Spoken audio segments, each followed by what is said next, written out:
What is it? Hello, welcome to The Essential Gamer. You're watching What Is It with me, Lee, and what it is Darq, the Complete Edition, which is a game very much enthralled in the horror spectrum. In this version of it, you get the main story chapters for Darq as well as the 2 DLC add-ons. And it's a story about a young boy who goes to bed and let's just say shit goes down.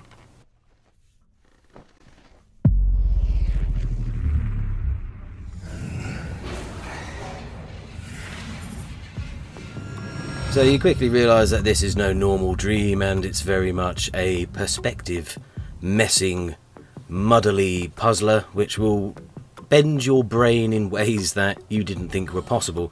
Now, it sort of reminded me at first of Superliminal in its sort of inversion of expectation, but it does start off with some fairly simple puzzles and fairly simple mechanics. It eases you in very nicely, but you quickly realise that things can get very complicated in this strange dream world that you are experiencing, and the puzzle difficulty rises as well as the stakes, and it becomes a very tense, enthralling horror, almost survival puzzler. And there are points in this game where you will just want to hide and not do anything, because it's actually rather unsettling with its very competent sound design, its pretty excellent appearance, which reminds me of an old Tim Burton movie like or a Coraline or something. It all comes together to be pretty unsettling.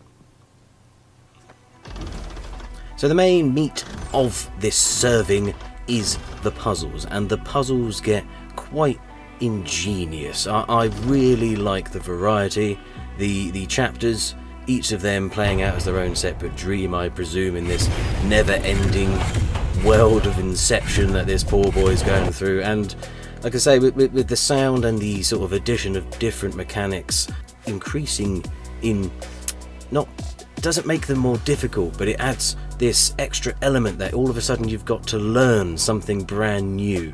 And between all of the levels, like, the variation of puzzle is almost unending, it seems, and you get trapped in this series of, what do I do? Oh, this is the thing that I have to do, and then you go back and you press the button and put the wheel on and then turn the cog, which does the thing that you've been trying to do for the last 10 minutes. All puzzle games must give you this revelation moment, and Darq gives you some really satisfying ones. So I said, the visuals remind me of like an old school 90s sort of Corpse Bride, Coraline, Tim Burton vibe to everything. That's really, really good for a horror setting and a horror game. And the environments are at time wonderful. They're dreamlike, but you're in a nightmare, so they're horrible and they're creepy and imposing. And I'm gushing a little bit because I really like Darq. I liked Limbo and things like that, and I like games that have the high stakes that really put you in the moment. And Darq has definitely got those. It might be too much for some people, and it was for me in the end, so after a while I decided to say, mate, turn it off.